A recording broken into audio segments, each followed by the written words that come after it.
सुरेश धसानी मराठा समाजाचा विश्वासघात केला. खुद्द मनोज जरांगे पाटील म्हणाले. त्याचं झालं असं की जे सुरेश धस मराठा समाजासाठी सरपंच संतोष देशमुख यांना न्याय मिळण्यासाठी आपली बाजू मांडत होते, त्या सुरेश धसाने आज गुडघे टेकलेत आणि ते मॅनेज झालेत. ज्या धनंजय मुंडे विरुद्ध सुरेश धस नेहमी आरोप करत होते, जे मुंडे सरपंच संतोष देशमुख यांची हत्या झाल्यानंतर त्यांच्या कुटुंबाला एकदा देखील भेटले नाही, त्या मुंडेंना सुरेश धस नेहमीच धाऱ्यावर धरायचे. पण काल परवा सुरेश धस स्वतः धनंजय मुंडेंना भेटण्यासाठी गेले आणि त्यांची ही भेट जवळजवळ 4.5 तास चालली होती. सुरेश धसाने धनंजय मुंडेच्या भेटीवरती कुठेही सांगितलं नव्हतं, पण भाजपचे प्रदेशाध्यक्ष बावनकुळे यांनी सांगितलं धनंजय मुंडे आणि सुरेश धस यांची भेट झाली. त्यानंतर सुरेश धस म्हणाले, मी धनंजय मुंडेंना भेटलो. म्हणजेच की सुरेश धस पूर्णपणे मॅनेज झालेत. एवढ्या लवकर गुडघे टेकतील असं मराठा समाजाला वाटलं नव्हतं. या गोष्टीचा मनोज जरांगे पाटलांना देखील धक्का बसला. सुरेश धस मुंडेंना भेटल्याबद्दल मनोज जरांगेंनी सुरेश धसला चांगलंच झापलंय. अगोदर मनोज जरांगे काय म्हणाले चला सविस्तर पाहू, त्यानंतर सुरेश धस मनोज जरांगेंच्या प्रतिक्रियेवरती काय उत्तर देतात ते पाहू. म्हणजे की इतक्या क्रूर माणसाला तुम्ही भेटायला जाता, मग मराठ्याच्या लोकांनी कोणाकडे न्याय मागायचा? एक मिनिट ऐका, मी काय म्हणलं, दादा आमचं दैवत आहे. त्यांचा काही गैरसमज असेल, झाला असेल, कारण क्विकली लगेच बातम्या पसरवतात. आणि माझं मत आहे की काल मी भेटायला गेलो याची सुद्धा बातमी कोणी केली? मी भेटायला गेलतो काय माणुसकीच्या नात्याने भेटायला गेलो, माणुसकीच्या नात्याने भेटलो. मी गाडीत बसलो, निघून आलो. तिथे फारसे लोक नव्हते. मग हे असले डाव जे आहेत ना, चालीबाली, मला कळत नाही. पण मी माझ्या कामावरती, माझ्या कर्मावरती ठाम आहे. मी काल तिथून निघाल्याच्या नंतर, आणि ते तुम्ही वाटल्यास अजितदादांना सुद्धा विचारा, त्यांना पत्र पोहोचलं का नाही. त्याच्यानंतर मीडियाचेच तुमचे प्रतिनिधी, काल मी डॉक्युमेंट घेऊन, मला वाटतं एका टीव्हीला बातमी सुद्धा आली की माझ्याकडे सुपूर्द झाले म्हणून. मी माझं लेखी पत्र दिलेलं आहे. आणि मला वाटतं अंजलीताई दमानिया यांनी सुद्धा हा विषय मांडला, कृषी विभागाचा, कापसाचा आणि सोयाबीनचा. पण त्यांना तेवढ्या प्रभावीपणे तो मांडता आलेला नाही.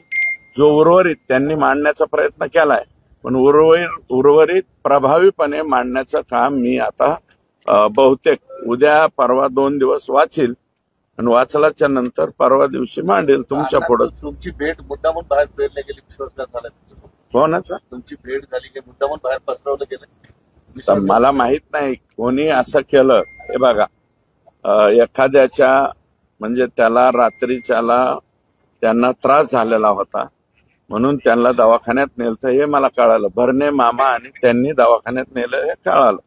दवाखान्यात नेलं हे कळाल्याच्या नंतर आपलं काम आहे बाबा काय झालं म्हणून विचारा. मी माझं जाऊन भेटून आलो. मग आता भेटून आल्याच्या नंतर तुम्हीच जर अशा बातम्या लीक करीत असाल तर मग अवघड आहे.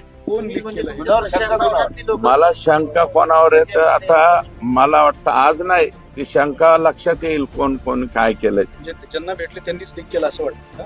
नाही, मी आज कोणाबद्दलच काय बोलणार, परंतु लगेच मीडियामध्ये हे झालं पाहिजे, सुरेश धस लगेच ट्रोल झाला पाहिजे, अशा पद्धतीचं काहीतरी प्लॅनिंग दिसतंय असं मला वाटतं. षडयंत्र सुरू आहे. आणि आज कारण हे बघा, माझ्या मनामध्ये काही वेगळं असतं.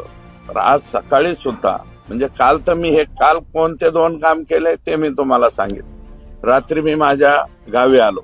आज सकाळी सुद्धा धनंजयशी बोललो, धनंजयचे मेहुणे हिंडकर त्यांच्याशी सुद्धा मी बोललो.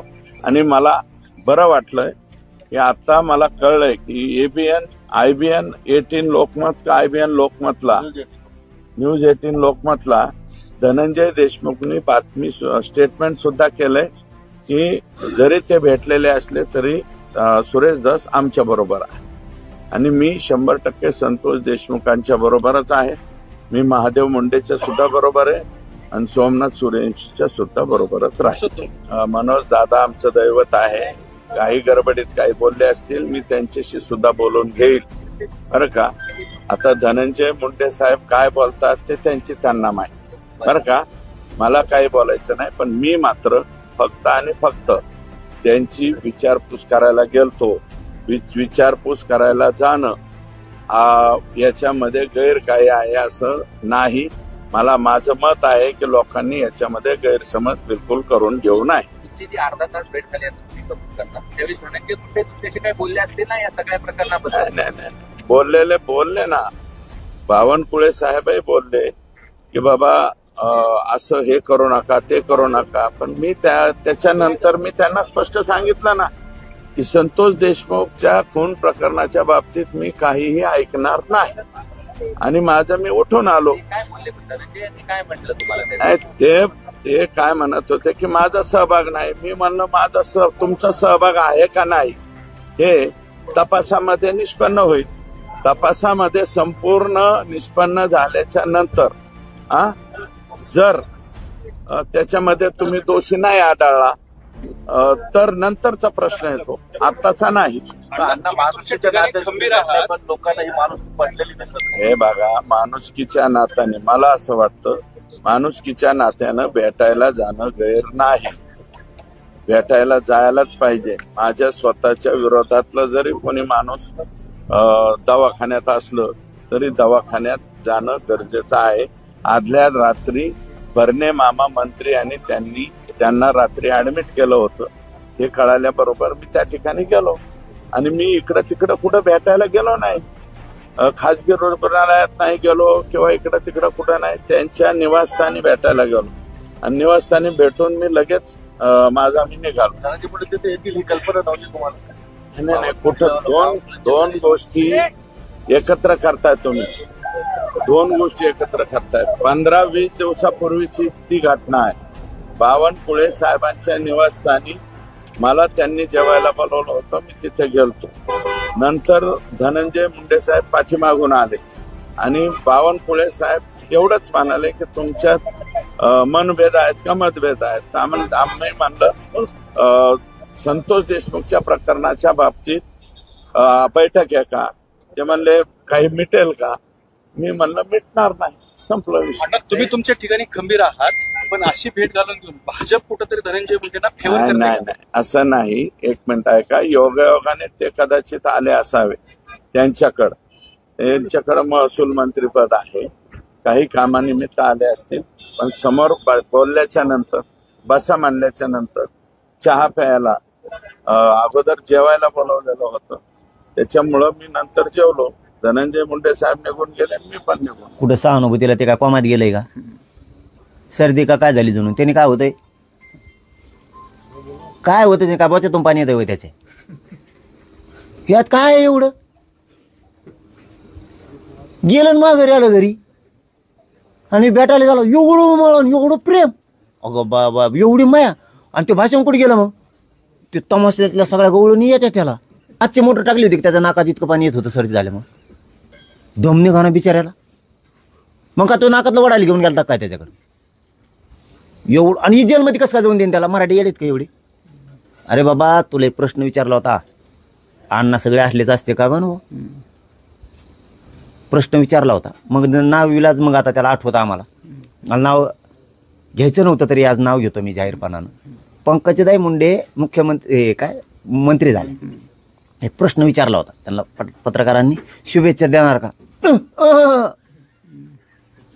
शुभेच्छाने ती पाडायला ती मला. तिला शुभेच्छा. किती दुश्मनी दाखवली. अरे विश्वास घाताला दुसरा काही शब्द आहे का. मी आणतो जरा. गोड बोलून नेऊन फसवणं म्हणजे खूप मोठा दगा झाला. कापली का मान दुपाराच. याला पूर्वी खेड्यात म्हणायचं गुळाची सुरी सगळ्यात जास्त. म्हणजे जे देवेंद्र फडणवीसने नाही केलं ते नाही केलं. यांना तिरस्कारच आहे मराठ्यांचा. ह्या सरकारला मराठ्यांचा तिरस्कार आहे. फक्त मराठ्यांच्याच हाताने मराठ्यांवरती त्यांना वारं करायची होती. जर सुरेश धस भेटला असेल तर 100% गोरगरीब मराठ्यांच्या काळजावरती वार केला त्याने. कुठेतरी तुम्हाला असं वाटतंय का की सुरेश धसांनी आता विश्वासघात केला भेट घेऊन. अरे विश्वासघाताला दुसरा काही शब्द आहे का. मी आणतो जरा.